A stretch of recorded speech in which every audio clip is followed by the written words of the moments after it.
Assalamu alaikum. Welcome to Bible story. Today's story is the battle between Prophet Elijah alayhi salam and Baal. In that time, Prophet Elijah, being one of the great messengers of Almighty God, he came to Israelites and then he found them, they believe in Yahweh, Allah, but at the same time, they believe in the Baal. They believe in Baal and they worship him. In the custom of the people of the ancient time, you see that when a righteous person die, they take his icon or they erect an idol resembling that person and they begin to worship that person. So these people, Israelites, have this attitude, and Prophet Elijah was telling them, this is wrong. أتدعون بعلا وتذرون أحسن الخالقين. How can you hold the Baal and then abandon the Most High? How can you hold the one that did not make you and you abandon the one who made you? He's trying to convince them. Now, the issue is the king Ahab and his precious wife, they are behind the worship of Yahweh, Allah, but at the same time they are behind the Ahab, which is a big problem to Prophet Elijah. How can you go against what the entire or the greatest king is behind? It is a big problem.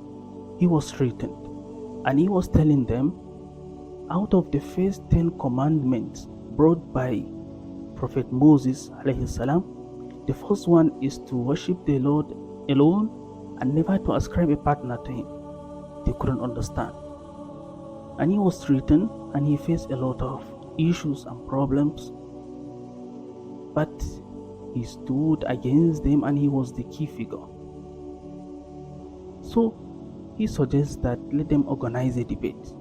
And they organize a debate that they should both offer sacrifice and to see which of the two will be acceptable. And they agreed on a male cow, that is bull. He brought his own and he brought their own, and they put it before him.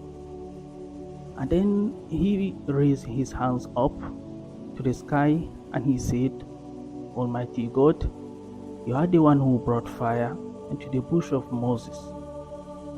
I ask you to bring the same fire to accept my sacrifice. And so it happened. Immediately fire descended from the heaven, and behold, his sacrifice was burned, a sign that it is acceptable. And all the people acknowledged Yahweh and they accepted Prophet Elijah as being the messenger of God and being upon the truth. Allah subhanahu wa ta'ala was very happy, and he said in chapter Al-Safar in the Quran, Salamun ala Ilyas. Peace be unto you, O Ilyas.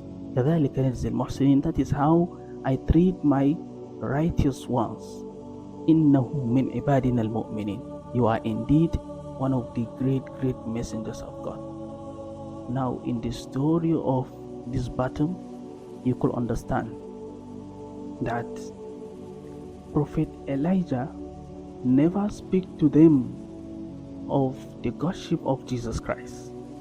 In fact, the way he was preaching to them is the similar way in which the Christians today are picking Jesus Christ. And that is, they ascribe a partner to Allah, just as the Israelites ascribe a partner to Allah with Baal.